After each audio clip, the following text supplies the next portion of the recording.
is on. The stakes are high, but the action isn't just on the field. He's rearranging that rim. Get it inside! SportsGrid's in-game live. Your ultimate second screen experience. A little flyer, couple 15.5-point live line. Every prop, every play, every day. Anything can happen. It's complete chaos. It's smarter to be on SportsGrid. Anyone that's been to a sporting event, the atmosphere before a game, I think Game Time Decisions has that same exact atmosphere. This is our arena. This is what we do. There is going to be an energy to Game Time Decisions that you will feel night in and night out. The excitement you get when you lock your bets in, when you're figuring out what you want to do, we can zone in on the biggest games each night. I want this to be the place that people come to before the games start so they feel as ready as possible to lock in their cards. We are going to hit every single one of those markets that you need to know about. We're going to go through every single thing, and I've got a great team behind me that's going to help me get the job done. There is not going to be a better place, I promise you, than Game Time Decisions to get that new information, react to it, and be able to then bet accordingly. We will have everything at our disposal, and we will use that to our advantage. I'm Kevin Walsh. Tune into Game Time Decisions from 6 to 8 p.m. Eastern on SportsGrid. The two guys that can do it all. Too much electricity this morning. This is a good time. We're having a lot of fun. I had to do a triple take. Ka-ching! Why? Because of parity. I didn't mean to offend. Yeah, it's not going to happen. Load management is a dirty word. Let him rip. You know what? Circumstances provide the results. What? How do you do this one? Oh, Donnie, you got such a good show there. A network that is booming. The Early Line, only on SportsGrid.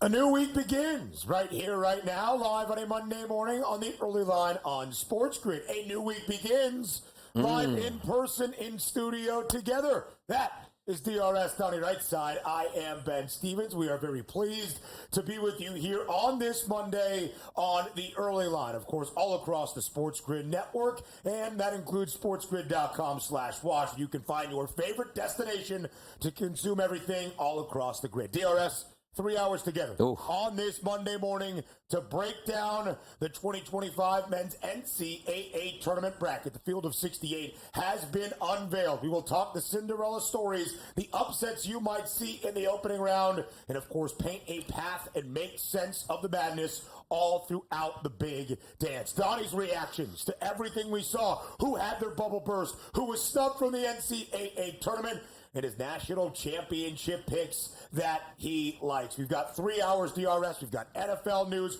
We've got NBA action.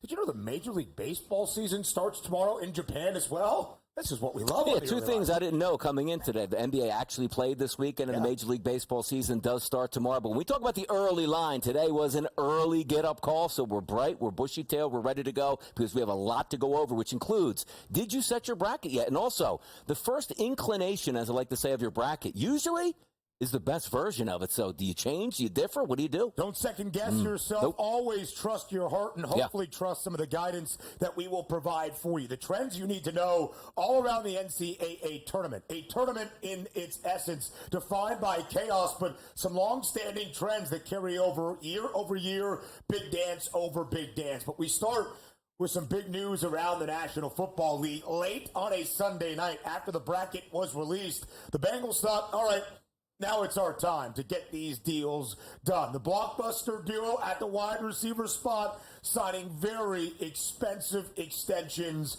last night. First, Jamar Chase, a 4-year, $160 million deal to stay in Cincinnati with over $110 million guaranteed and more than $40 million per season on annual average value. Jamar Chase, the highest paid non-quarterback in NFL history, as the Bengals did promise. But don't forget about T. Higgins, 4-year, $115 million deal with the opening 2 years of that extension guaranteed as well. DRS more than $28 million per year. Incentives can bring it up to $30 million per season as well. T. Higgins, the highest paid wide receiver, too, in NFL history. I love what the Bengals did by signing their 2 franchise wide receivers. But understand this. Now, you have your quarterback in the fold and 2 wide receivers. Fantastic. Right. Well, the Philadelphia Eagles have a similar, we paid our quarterback a lot of money and both of our wide receivers. Well, the difference between Jamar Chase and T. Higgins and Devontae Smith and A.J. Brown is $100 million.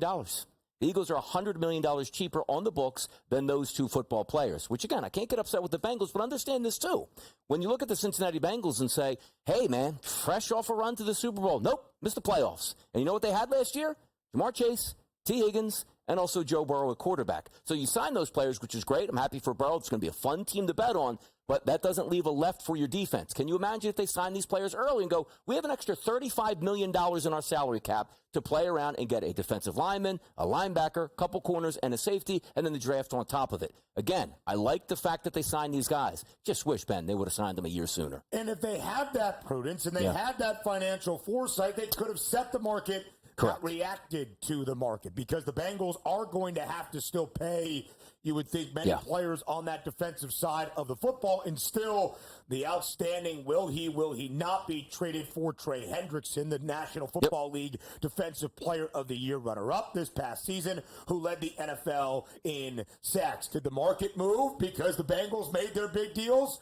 No. Cincinnati's still 18-1 to win Super Bowl 60, as you see there. It was the price for Cincy before, 4th best number around the AFC, well behind that tier of 3 at that plus 850 price. Joe Burrow going to be a front runner there, no doubt, for the MVP award, DRS, at a 6-1 number, because both Jamar Chase and T. Higgins are happy, paid, and in Cincy for the long haul. This team's going to score a lot of points. That's the expectations, and they will do that. This team is going to give up a lot of points. That's the expectation. They will do that. So when you take a look at the MVP, usually it's about statistical analysis of your quarterback. If he's healthy, it should be wonderful. Same thing with Jamar Chase. He should put up monster numbers once again. Triple Crown? Maybe not. That's really hard to replicate. But at the same time, if you're looking for betting statistics and you're looking to take player props to the over, I mean, come on. Joe Burrow and Jamar Chase, top of the leaderboard for me. 6-1 that price on Joey B. 3rd best number to win the NFL MVP award. Jamar Chase 9-1 to win Offensive Player of the Year, 2nd best price behind the reigning winner of that hardware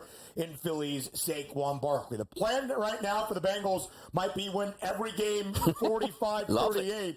We shall see. All right, now time to the madness that is officially underway as of last night with the men's 2025 NCAA Tournament unveiled. DRS on the one line, the number 1 overall seed, the champions in the regular season out of the SEC, that would be the Auburn Tigers. The other 3 1 seeds, Duke, the 1 seed in the East region, Houston on that top line in the Midwest region, in Florida, the champions of the SEC tournament, that 4th and final 1 seed out of the West region. DRS, as you saw the one line, we'll get to the other side of the bracket and the teams that barely made it into the big dance in just a moment. But in terms of our 4-1 seeds, any issue with any of it? I don't have any issue with, and by the way, filling up brackets early, they have pretty clear paths here. There's one sort of, let's just say, region that's a little bit iffy, but I don't see outside of, let's just say, Houston, which I think is a little bit tougher task for me.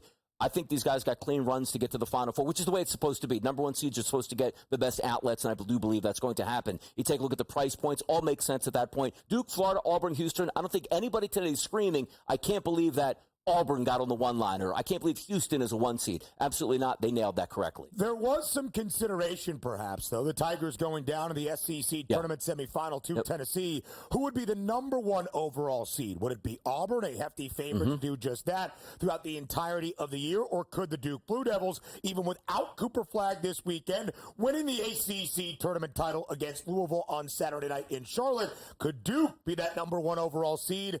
The Tigers in their 16 quad 1 victories, the overall strength of the resume for Bruce Pearl and his club, too much to be that number 1 seed.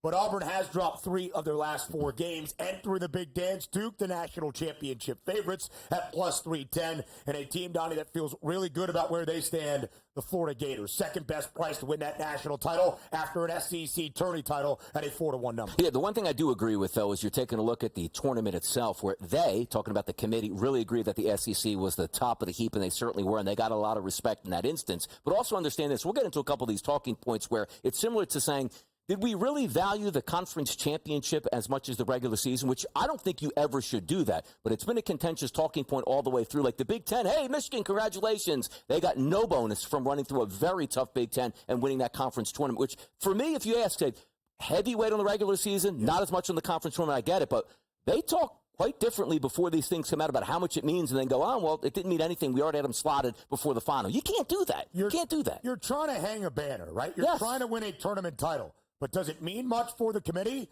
The answer would be no. You would think maybe improving a seed line, a couple of spots in the overall field of 68 seed list.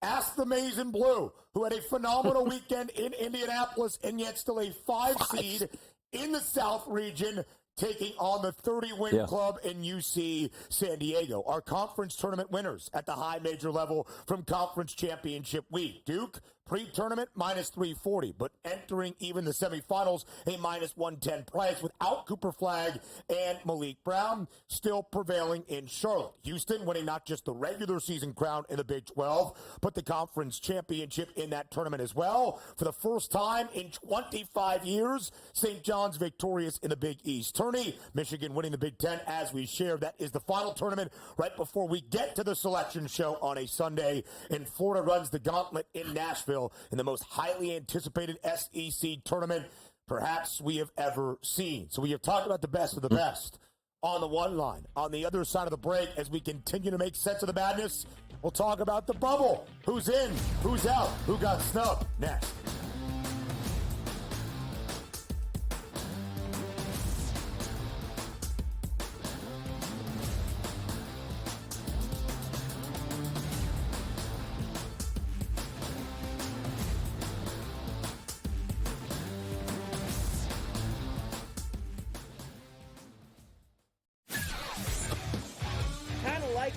I know Bosa gets banged up and he doesn't play a lot, but for 1 year, I could take a shot. And guys go there and they play well.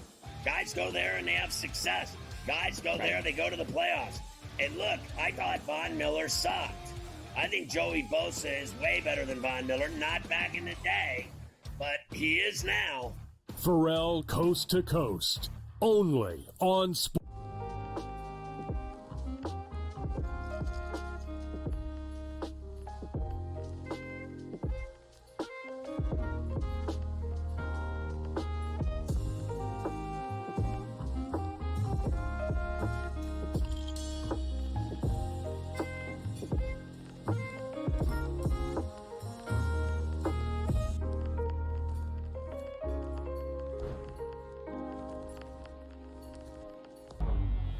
Two guys that can do it all. Too much electricity this morning. This is a good time. We're having a lot of fun. I had to do a triple take. Ka-ching! Why? Because of parity. I didn't mean to offend. Yeah, it's not going to happen. Load management is a dirty word. Let him rip. You know what? Circumstances provide the results. What? How do you do this one? Oh, Donnie, you got such a good show there. A network that is booming. The Early Line, only on SportsGrid. The Gators' resume is excellent. We know how hard it is to win on the road in college. They've won at Auburn and at Bama. Michigan State is 17-5 in quad one, quad twos. Are they a 1 seed? I think not. They may make claims if they make a run and there's craziness in the SEC.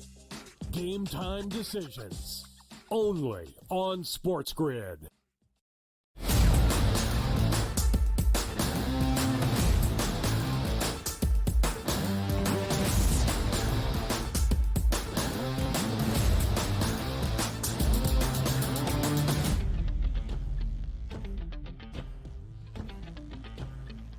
The day after Selection Sunday, live on this Monday morning on the Early Line on SportsGrid, in person, in studio together. Donnie Rightside and Ben Stevens to continue to make sense of the madness and break down the bracket for the 2025 Big Dance. We will go all through this bracket over these 3 hours up until 11 a.m. Eastern Time. The coach, James Young, JY, will join us a little bit later on into hour number 2 to go through this bracket as well. We'll talk round of 64. We'll talk those Cinderella runs. And, of course, we will paint a path to a Final Four and a national championship game in San Antonio exactly 3 weeks from tonight. DRS, we started atop the bracket with the one line. Now let's go to the opposite side. The last 4 teams in and the first 4 teams out. The bubbles that were burst and the teams that are still dancing here in 2025. The last 4 teams in order: Texas, Xavier, San Diego State, and the last team into the field of 68, the North Carolina Tar Heels. DRS, of those 4 teams, who surprised you the most getting into the big dance? Look, I guess it would be North Carolina, but let's understand this. This is what gets me pretty upset during college football season overall, is we have television shows and we have matrices that we use in bracketology when the people in the committee just go, I don't really know which one we're going to wait. We're going to pick our own game plan and then come out with it. Because let me tell you something. If there was no bracketology, there were no television shows, and North Carolina made it in, they had a tough schedule. You know what? They probably deserved it. But all we heard was how important Quad 1 victories were all throughout the season. Only on the final day of the season, nobody cared about Quad 1 victories. That's the issue I have. It's communication that puts it out there. Understand this. If you do have a television show, Ben, and you're coming out saying, well, we have Quad 1 as a matrix, but I know the committee behind us, they don't really care about that. Okay, we'll move off of that line. Because all you're led to believe is, if you want to play your way into a tournament, it's not about just playing teams. You don't get North Carolina to say that is a moral victory at this point. And the fact that they lost twice to Duke and the second time to Duke in the regular season without their best player in foul trouble, and he played the second half, they didn't play well. It's like, okay, they're probably done. But then we got bonus points for an easy win to start the ACC. Then you play Duke without their best player, and this wasn't a back-and-forth game. No. Duke up 20-plus points for the majority of that game, melted down, but still ended up winning. And we're like, oh, man.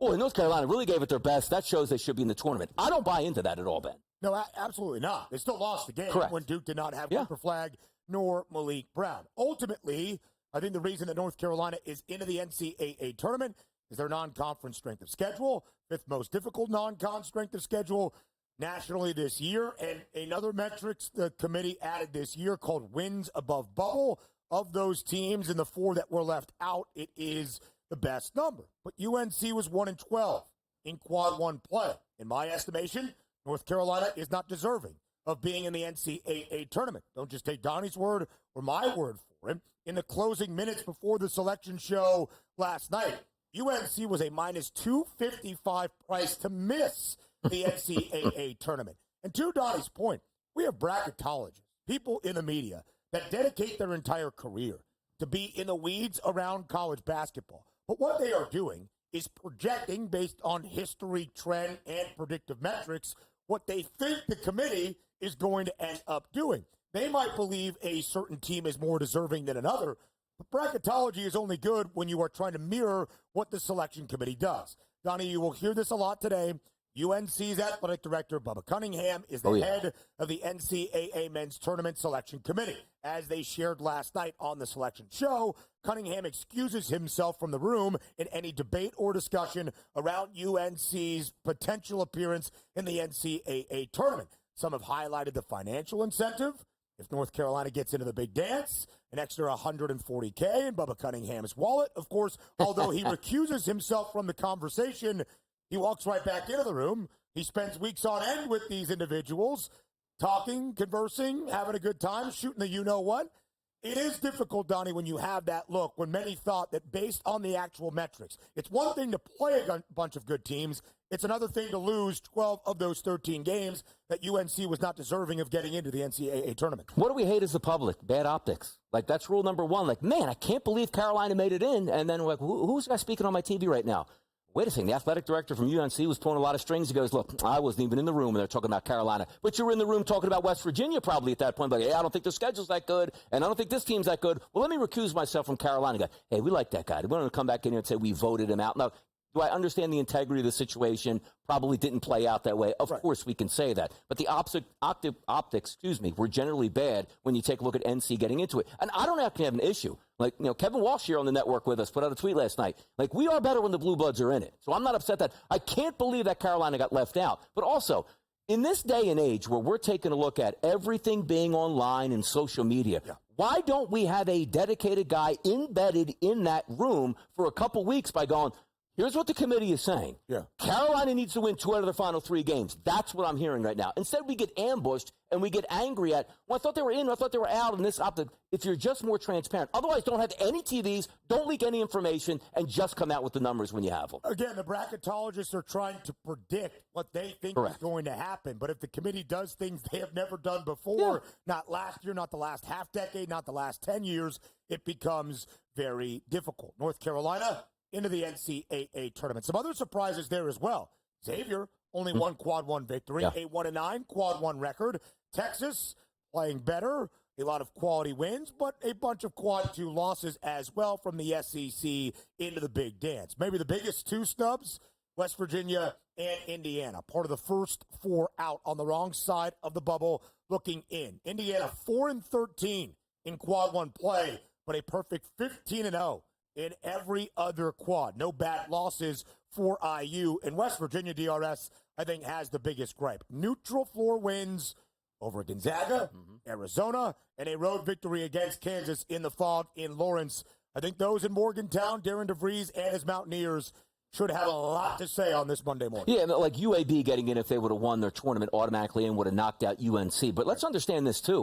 What happens if Duke just pulverized UNC? Like, they lost by 20, so we can't put them in now. But the fact that they came back and almost won was a benefit. And again, moral victories here. I don't mind UNC being in the tournament. Just the optics were terrible around it when everybody thought they might be out, where now we don't worry about quad one wins and all that stuff. Stop it. But here's the part for Carolina. The Heels start off tomorrow in first 4 action in Dayton, Ohio. Take it on San Diego State. People are doubting you. Prove them wrong on the floor in the month of March. We continue to break down the bracket now.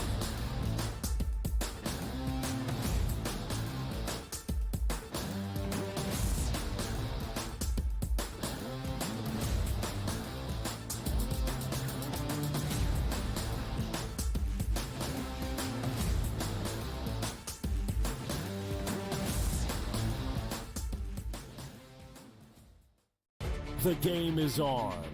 The stakes are high. But the action isn't just on the field. He's rearranging that rim. Get it inside! SportsGrid's in-game live.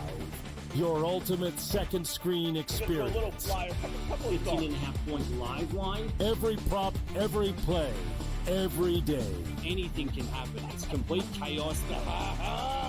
It's smarter to be on SportsGrid. Anyone that's been to a sporting event, the atmosphere before a game, I think Game Time Decisions has that same exact atmosphere. This is our arena.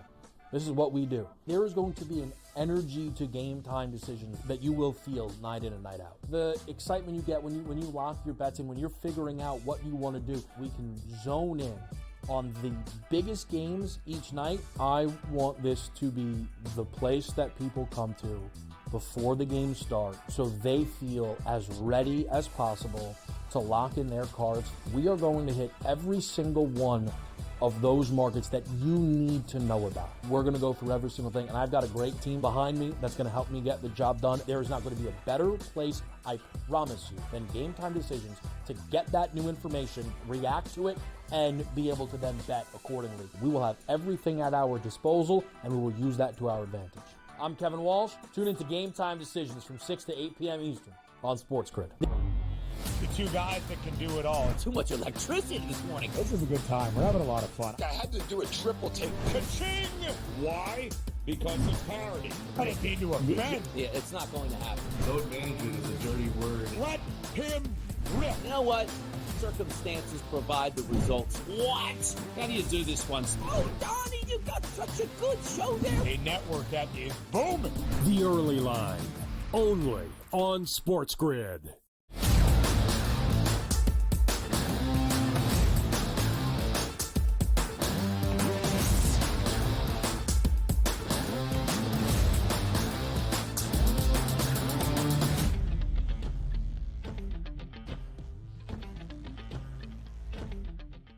Welcome back to a special edition of the Early Line on this Monday, in person, in studio together, reacting to everything we saw on Selection Sunday. The bracket now released for the 2025 Men's NCAA Tournament. Later in the show as well, Hey, look at the women's big dance as our coach, JY James Young, will be here with us in hour number 2. Let's get back to the one line. Let's talk that path through the madness and, of course, hoping to cut down the nets in San Antonio exactly 3 weeks from this Monday. As we look at those number 1 seeds, Auburn, the number 1 overall seed, but now the third best price to win a national championship at a 5-1 number. Duke minus 125 to win the East region. That would be a Final Four appearance, and plus 310 to cut down the nets. Your national championship favorites. Florida minus 120 to win the West region. A gauntlet out there, and a 4-1 price. Second best to win a national championship. Houston, the 1 seed DRS in the Midwest region, plus 140 to win that portion of the bracket, and a 7-1 price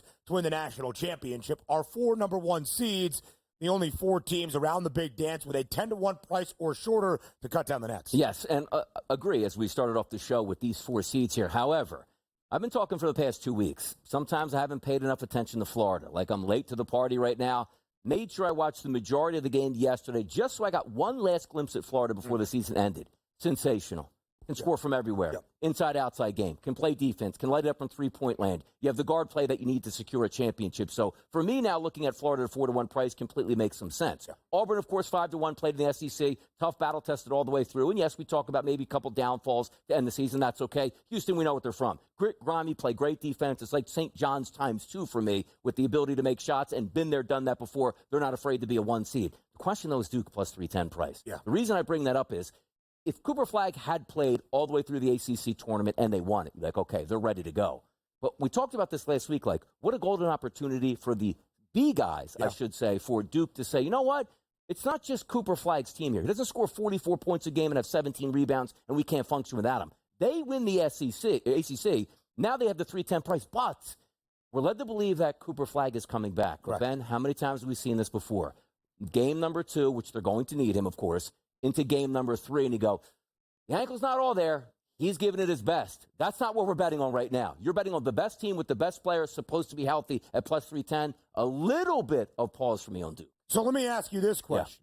If you are John Shire and the Blue Devils, do you hold out Cooper Flagg until the round of 32? Because all indications is he will be ready to go right from the very jump. Duke awaits the winner of Wednesday's play-in game in Dayton, Ohio, American University, the champions of the Patriot League, against the Mount St. Mary's out of the MAC. Do you wait until the round of 32, or if he is ready to go in the round of 64, does Cooper Flagg play right away? The luxury of the 1 seed, right? In the NFL, we talk about it so many times with the bye week. Woo, earn that bye, take off. Well, essentially, Duke does have a bye round number 1. No disrespect to the team they're playing, but Duke is going to handle them whether or not they have Cooper Flagg. Now, Flagg is medically cleared. I'd actually rather him get back out there. Maybe he has his bad game. Maybe he shoots 3 of 12 from the field. But you know what, Coach? Got the sight lines back, feel good. Can't wait to play the next game. But the chance for re-injury is always high because if you re-injure, now you're for the round of 32 where you get a quality team. Then the Sweet 16, the Elite 8, we know how that goes. If he's medically cleared to play, I would put him out there. You're definitely going to manage his minutes because you don't need all that much minutes from him in round number 1. But if he's ready to go, I play him because I can't have that rust when I need him most, Ben. And we do believe that he is going to play in the round of 64 opener for Duke, the number 1 seed in the East region. A great weekend in Charlotte for the other guys. Con Knippel, Isaiah Evans, one of the talented freshmen. Common Maliwatch, the big man down low as well. And they've got some veteran presence despite the freshmen getting most of the headlines there in Durham. Tyrese Proctor, Sion James, a lot to like about this Duke team, and certainly the odds makers do. A plus 310 price for John Shire and his Blue Devils, both an outright ACC regular season crown and the ACC tournament title, even without Flagg and Malik Brown, who his status much more uncertain, DRS, for the entirety of the NCAA tournament. Quickly to Auburn. They've dropped 3 of their last 4 games. Their final 2 in the regular season. Got to the semifinals after earning the double bye for the SEC tournament, but did not look great against Ole Miss, squeaking by the Running Rebs, and of course did not look great in the loss to Tennessee. Where is your confidence level with this Auburn team that really for most of the year was that national title favorite? It doesn't shake for me because you're losing A&M, quality team that needed to win late. You lost to Alabama in overtime. You beat Mississippi, lost to Tennessee, who's quality on a neutral court. Understand this. It's hard to win this amount of games against quality competition on a night-to-night basis. But I do take in the fact they are battle-tested. They'll be ready for it. I don't lose any points with Auburn over the way they ended the season. 16 quad one victories for Bruce Pearl and his Tigers during the 2024-25 campaign. But now it's about hoisting a national championship trophy. Auburn's region next.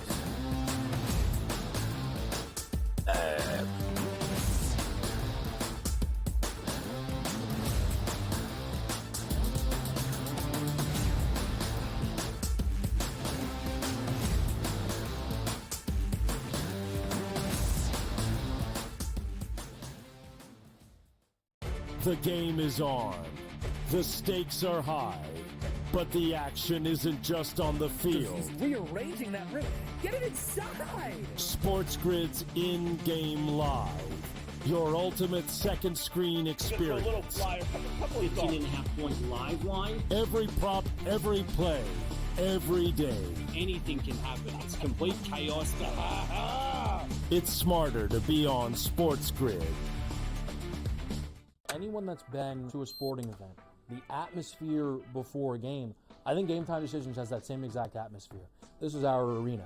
This is what we do. There is going to be an energy to Game Time Decisions that you will feel night in and night out. The excitement you get when you lock your bets in, when you're figuring out what you want to do, we can zone in on the biggest games each night. I want this to be the place that people come to before the games start so they feel as ready as possible to lock in their cards. We are going to hit every single one of those markets that you need to know about. We're going to go through every single thing, and I've got a great team behind me that's going to help me get the job done. There is not going to be a better place, I promise you, than Game Time Decisions to get that new information, react to it, and be able to then bet accordingly. We will have everything at our disposal, and we will use that to our advantage.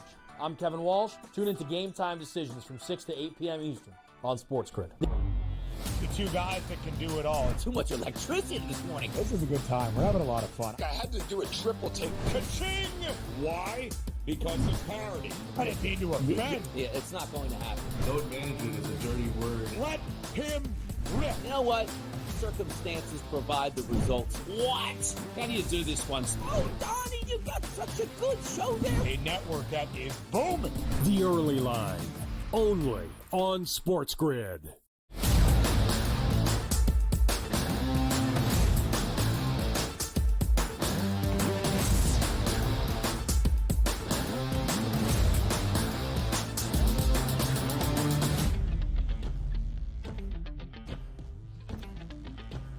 Piece by piece, region by region, around the 2025 men's NCAA Tournament, live right here on this Monday morning on the early line on SportsGrid. We start in the South region, which is home to the number one overall seed in the Big Dance.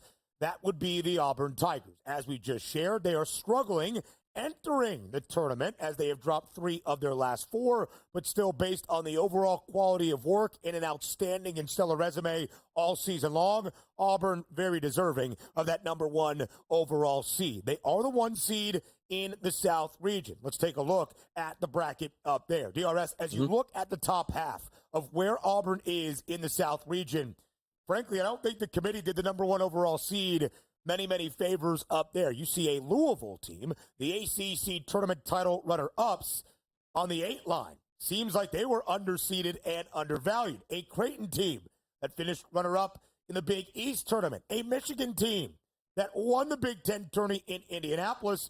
And a team that I have been in love with all year, the champions out of the Big West. A 30-win basketball team in Eric Olin's Tritons from UC San Diego. To me, a difficult path for Auburn at the top of that South region. It is, but it's doable to me because I take a look and say to myself, all right, you can start to knock some things down. How good is Creighton actually as a team? Well, we're going to find out in that 8-9 battle. But also Louisville and the strength of the ACC. Are we giving them a little bit too much credit for having a great season where not that many teams, which included Clemson, Louisville, and Duke, and everybody else in the ACC? But understand this, too. I think you're catching a little bit of break on the bottom of the bracket if you're Auburn. Because Iowa State was one of those teams I really wanted to measure up by saying, great guard play, great defense, tough conference, let me go. Now we're hearing there are some injury issues with Iowa State, which sort of knocks them down a peg for me. I love Michigan State. I've said this before. They are tournament bound and they are a tournament team. And what I mean by that is not over-relying on a three-point shot, great head coach that knows how to get you in and out of timeouts to get the right play call, and also playing great defense. And if you don't rely on the three-point shot, you score inside. If your three-point shot goes out, hey, We only made 2. Well, we usually make 4 a game. It's not that big of a deal. We usually make 9 or 10 of those. Yeah. So I do think that is an advantage for Auburn because you're not getting a team that's overhyped and over-talented on the bottom side. You get a clean effort out of Michigan State. But for me, I look at Auburn's path and say, I believe it is doable because, again, with Michigan, how good is Michigan? Is it the team that we saw running the table in the Big Ten in the championship, or is it the same team, Ben, that we saw during the regular season, beatable on the night-to-night basis? Yeah. We're not downplaying Michigan as a bad basketball team, but for me, I don't look at Auburn and be like, oh, no, I don't think they can get through the red because I have them playing Creighton and technically beating Michigan on the way to playing Michigan State in the Elite Eight before the Final Four. It's doable for them. I don't look at this and say this is a detriment to where they put them from the seed. We'll see if the Maize and Blue even get past their round of 64 opener, just a 2.5-point spread against UC San Diego. Again, the champions of the Big West and a really solid basketball team. That 4-13 matchup, Michigan could see where Danny Wolf went to college last year in Yale, who as a 13 seed upset a 4 seed out of the SEC. Last year, that was Auburn. They now get Texas A&M, a 7.5-point spread in favor of the Aggies. Bottom portion of the South region for a 27th consecutive season, Michigan State and Tom Izzo, they are dancing. The longest consecutive streak we have ever seen for a Division I men's head basketball coach. Izzo and the Spartans, the outright regular season champs in the Big Ten. Big Ten are the 2 seed in the South region. Now let's talk about Iowa State. Yeah. Donnie, we have talked about this team at length, really the entirety of the college basketball season, but certainly here as we approach the month of March. We are both infatuated with the Cyclones. I have a national championship ticket from very early in the season on Iowa State. But as we said, for the Clones getting ready for the Big 12 tournament, a lot of it would be indicated by this team's health. We learned from TJ Altenberger late last night after we saw Iowa State's draw in the South region. Their point guard and the Ames native, Tamin Lipsey, expected to be ready to go from the round of 64 and on.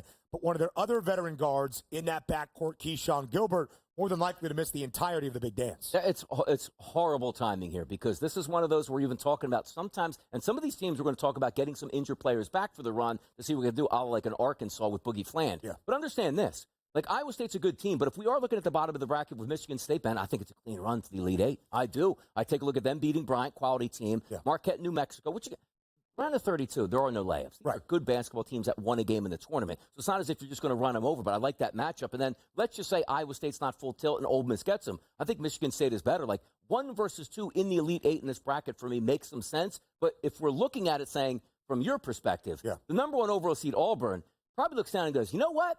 Wouldn't have been a bad idea if we were the 2 seed in the South for me, just the way it sets up. And again, that's just a look at Iowa State not being all the way there where you might get the benefit of the doubt now from a team that you thought might be a tougher test. So Auburn should get there. Michigan State, easier path for me to the Elite Eight. And despite the struggles of the RS, Auburn is still an even money plus 100 favorite to win the South region and, of course, advance to a Final Four. MSU, the 2 seed, the second best number at that plus 490 price. Iowa State only a dime behind at a 5-1 number. A couple of play-in first 4 games in the South region, including who Auburn will see in the opening round. The champions out of the SWAC, Alabama State, take on the champions of the NEC, St. Francis, Pennsylvania. That will be our first 4 game tomorrow night in Dayton, Ohio. And Donnie, as we have shared, North Carolina an opportunity to prove some of the doubters and the haters incorrect, perhaps, tomorrow night in Dayton as well. The Heels, a 3.5-point favorite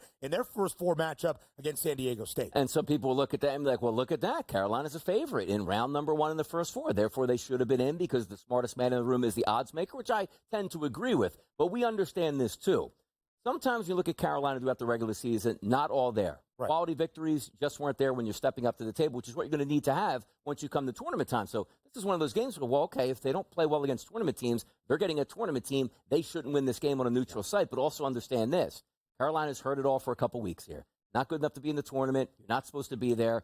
You have a bonehead play at the free throw line, which cost you a chance to go to overtime or even 2 free throws to win that game outright against Duke. We had no questions, and nobody would even came in and said Carolina shouldn't be there. The chip on the shoulder where you can get in that locker room, the head coach can say to them, nobody expects anything from us here today. Let's go out and do something, which then a victory picks up a victory. And I tell you about this, too, the slingshot effect, which I talk about. You're already in the tournament with a win.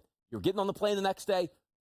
No more of this. We shouldn't be here. We won. We're advancing. Now we're ready to go. The field expanded to a full 68 teams in 2011, the first year of the first four. Every year we have seen the first four, with the exception of 2019, a team that was victorious in the first four also won a game in a round of 64. In fact, the last team we saw to even get to the second weekend after a first four victory, UCLA, as an 11 seed in 2021, the Bruins made it all the way to the Final Four. And to North Carolina's credit, again, the blemish on the resume is the lack of quality wins. 1 quad 1 victory, 12 quad 1 losses. But they knew what they were up against entering the final few weeks of the regular season. They entered that regular season finale in Chapel Hill against the Blue Devils on a 6-game win streak. They had covered in 5 in a row. They knew what they had to do in Charlotte, at least to get to the semifinals, with the potential of seeing the Blue Devils once again.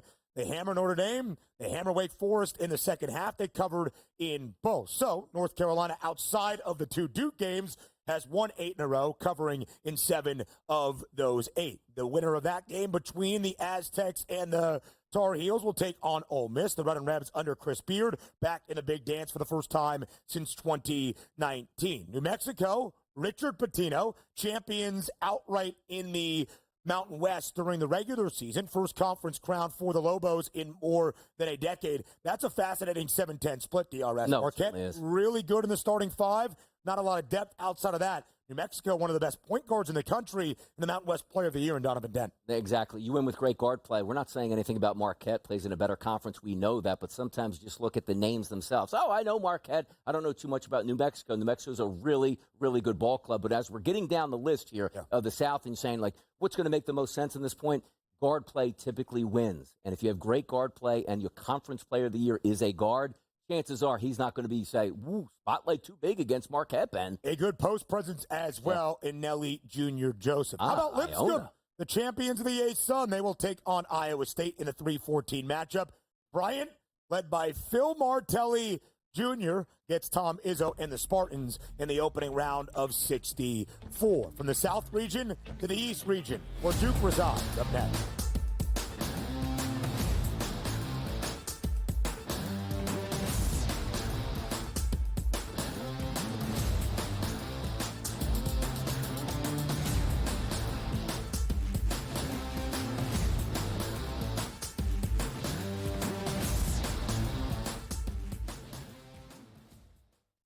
The game is on.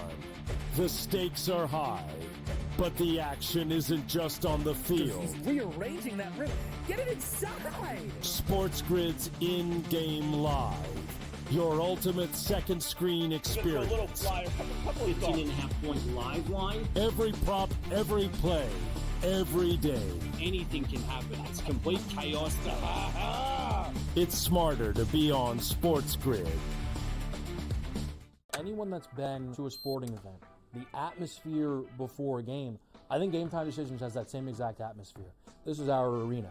This is what we do. There is going to be an energy to Game Time Decisions that you will feel night in and night out. The excitement you get when you lock your bets in, when you're figuring out what you want to do, we can zone in on the biggest games each night. I want this to be the place that people come to before the games start so they feel as ready as possible to lock in their cards. We are going to hit every single one of those markets that you need to know about. We're going to go through every single thing, and I've got a great team behind me that's going to help me get the job done. There is not going to be a better place, I promise you, than Game Time Decisions to get that new information, react to it, and be able to then bet accordingly. We will have everything at our disposal, and we will use that to our advantage.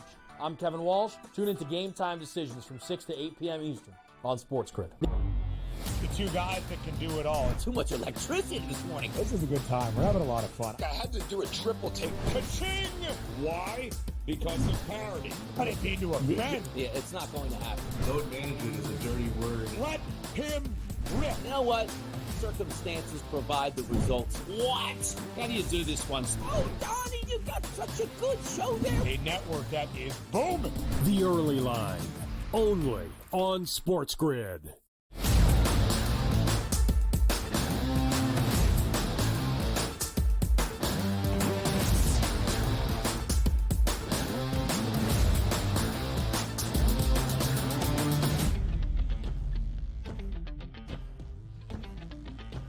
Live right here on this Monday morning on the early line on Sports Grid. He is DRS. I am BSS. We are live in studio together, breaking down a bracket for the 2025 men's NCAA tournament. Auburn, the number 1 overall seed, the top team in the South region. But the national championship favorites entering the big dance, that would be the Duke Blue Devils on the top line in the East region, and a minus money favorite to win the East region and represent this portion of the bracket in the Final Four. Plus 310 number, DRS, for the Blue Devils as your national title favorites. Of course, first conversation with Duke, who will be there in the opening round. Cooper Flagg, who was injured in the quarterfinals in Charlotte last week in the ACC tournament. Scary ankle injury. His status uncertain. John Shire telling everybody should be healthy, should be ready to go for the round of 64, which, of course, is going to be huge for a Duke team booked as those national championship favorites. Yep, and that's the question mark, and we don't like question marks when we're handicappers coming into it. Like, you want to lay some cold, hard cash down on the Duke Blue Devils. You want to make sure one of the best players, if not the best player in the country, is ready, available, and on his P's and Q's. Because there is one thing about having Cooper Flagg in the lineup. It's another if you're saying, ooh, he doesn't look as explosive here, because the one thing we understand, that first-round matchup, Duke is going to win regardless if he's there or not. But you're going to get a test. Mississippi State and Baylor, 2 quality teams that are waiting to take you down round number 2. And if Flagg isn't there, that's going to be a detriment here. And also understand this. What happens if we get Cooper Flagg back and he is 100%? Are you getting a discount on Duke? You like Duke even more? Because it's hard to believe, because the thought process coming in too, Ben, what happens if Duke had lost Cooper Flagg, which they did, and got knocked out before even they played North Carolina? And he said, well, Flagg's going to come back for the tournament. Ooh, but I don't know about that secondary cast at this point. Yeah. Like, you should actually feel more comfortable with the Duke Blue Devils today, even with the Flagg injury, going, hey, man, if he gets in foul trouble or injured again, they don't just go up and say, well, can't win without our big guy out here. They showed me a lot of moxie and a lot of heart to do some damage and win that ACC tournament. So if Flagg does come back, now you have other guys that weren't used to being the alpha dog in the lineup with Cooper Flagg that go, you know what, Coop, you're off tonight. Let me handle my business. There is a reason, of course. There is so much notoriety around Cooper Flagg when you are the projected number 1 overall pick in the 2025 NBA draft when you're 16 years old. Of course, the headlines are going to follow. And Cooper Flagg is the Wooden Award favorite. But so much depth on this Duke team, as we saw on display in Charlotte. They've got the veteran presence with a very talented young stars in the freshmen as well. Also notable for the Blue Devils, Malik Brown, who has that injured shoulder, one of their veteran presences in the front court. His status more uncertain for the 2025 NCAA tournament. The other top 3 seeds that make up the top 4 in the East region, Alabama the 2 seed, out east, Wisconsin the 3 seed, Arizona the number 4 seed at the top portion of that East region. Donnie, it's always about laying out the bracket, the path through the madness for those top teams. How do you view the East region as a test for Duke trying to get to the Final Four? Oh, it is going to be a test. There's a lot of quality teams, and as we said again, not understanding the full capabilities of Cooper Flagg, but also, we're not, I always bring this up, it's not best of 3.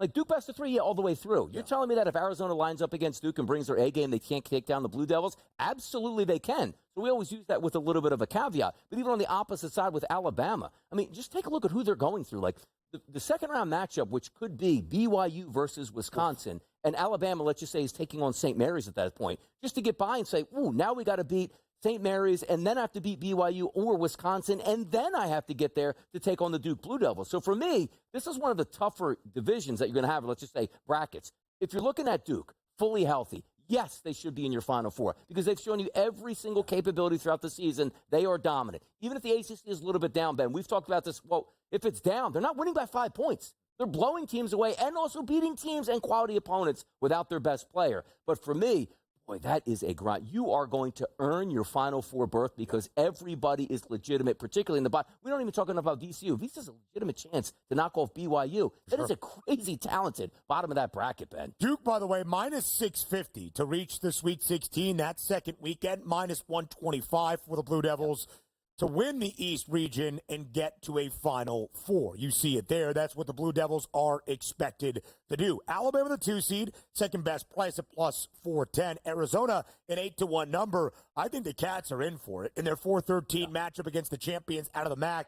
a very talented Akron Zips team led by John Gross, one of the more underrated head coaches in college basketball. 70-plus years for Akron as a D1 program. First ever time they are back in the big dance for a second straight season. Wisconsin is the 3 seed, an 11-1 number. You hope the Badgers got all of their poorest shooting out of the way in the Big Ten tournament title game, because it's been an offense this year in Madison as good as we have ever seen in the history of that program. Yeah, Tanjay, I mean, look, understand this too.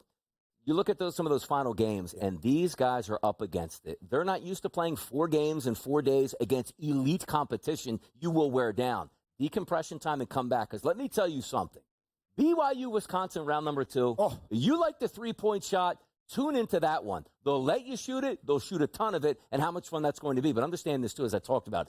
VCU loves the three-point shot as well. Yeah. BYU lets you shoot the three-point shot. That is, like, if you're talking about, Donnie, cinema TV, this is the region for me in the East right now, because it's so much fun with the type of games I like to watch. That 6-11 matchup between BYU, who is on a heater right now. Yes, they did drop a game to Houston in the semifinals of the Big 12 tournament, but who amongst us has not lost to the Cougs this year? They had won 9 straight prior. They had covered in all 9, including a few very impressive outright victories as an underdog.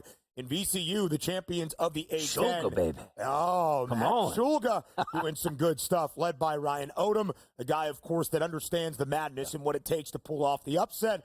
He was the head coach at UMBC back in 2018 when they beat Virginia. Just a 2.5-point spread in that opening round game. Another game, DRS, I find incredibly intriguing is our first game on Friday, Mississippi State and Baylor. I have told you for the last few weeks, I could not wait for the Bulldogs to get into the big dance. I would fade them. I was really hoping we'd have a different 9 seed than Baylor, a wildly disappointing team this year as well, at least based on preseason expectation. Still a ton of talent for Scott Drew and his Bears. It's basically a pick 'em right now. Mississippi State a slight favorite. Yeah, and you're right about that. That's one of those teams where we're taking them out of the SEC. Is that a bump for them, or is that, well, the SEC was really overplayed at this point? I'm willing to bet with the amount of teams the SEC got in and how much they loved them, maybe there is a bump, and maybe that is a good matchup. But for me, I still have Baylor right now in the early pick. Still did pick. I would lean with you as well. If we get St. Mary's and Alabama in a 2-7 round of 32 game, a contrast of styles in basketball. More on the early line next.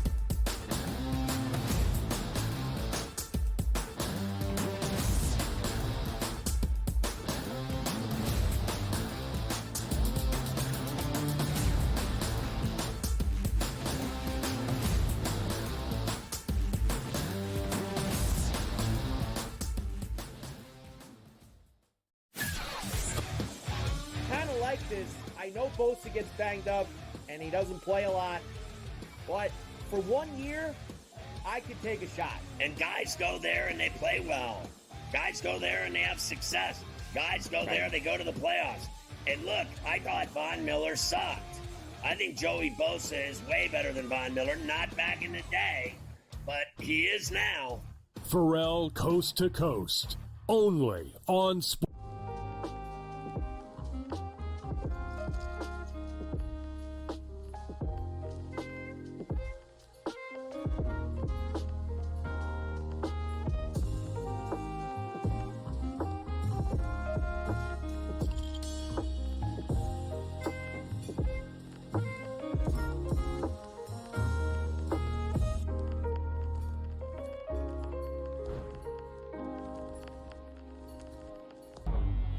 Two guys that can do it all. Too much electricity this morning. This is a good time. We're having a lot of fun. I had to do a triple take. Ka-ching! Why? Because of parity. I didn't mean to offend. Yeah, it's not going to happen. Load management is a dirty word. Let him rip. You know what? Circumstances provide the results. What? How do you do this one? Oh, Donnie, you got such a good show there. A network that is booming. The early line, only on SportsGrid. The Gators' resume is excellent. We know how hard it is to win on the road in college. They've won at Auburn and at Bama. Michigan State is 17-5 in quad 1, quad 2s. Are they a 1 seed? I think not. They may make claim if they make a run and there's craziness in the SEC. Game time decisions, only on SportsGrid.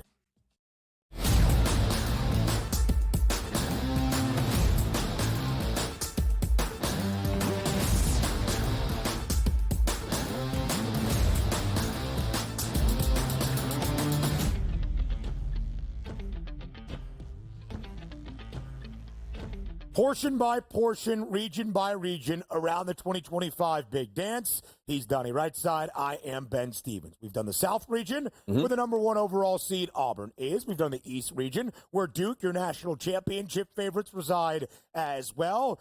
Now let's get to the West region, where Florida is technically the last number 1 seed, the 4th and final 1 seed, but maybe the hottest team entering the Big Dance as of this moment, winning the SEC tournament in Nashville and looking downright dominant in doing so. When you can win the tournament of what has been the gauntlet of a conference all year long in the most highly anticipated SEC men's tourney maybe in recent memory, you deserve to be a 1 seed. And the Gators, like Duke in the East region, a minus money favorite, DRS, to win the West. Florida's playing great basketball, as you shared last week, getting ready for conference tournament week in Nashville. You wanted to pay more attention to this Florida team. What did you see throughout the SEC tournament? Yeah, I think Shaq said it best. Sorry, Florida, I just wasn't familiar with your game at this level at this point. They've been tremendous. Like, the style of play they have, you watch it and be like, they can beat you any which way possible, which, for instance, BYU comes out.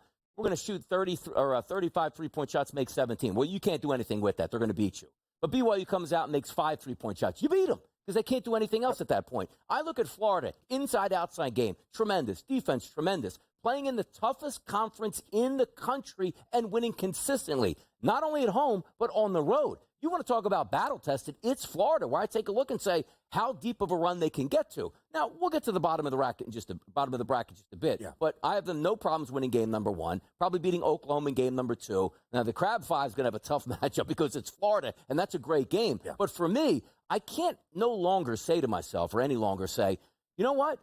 Like, let me see more of Florida. I've seen enough. They've cut down the nets. It's no surprise to me. And I should have been listening 3 weeks ago when a lot of people coming on the network going like, hey, man, watch out for Florida. Like, yeah, they're good. It's the SEC. It's still Alabama. It's still Auburn. Let me see how Florida plays out. And boy, did they play it out.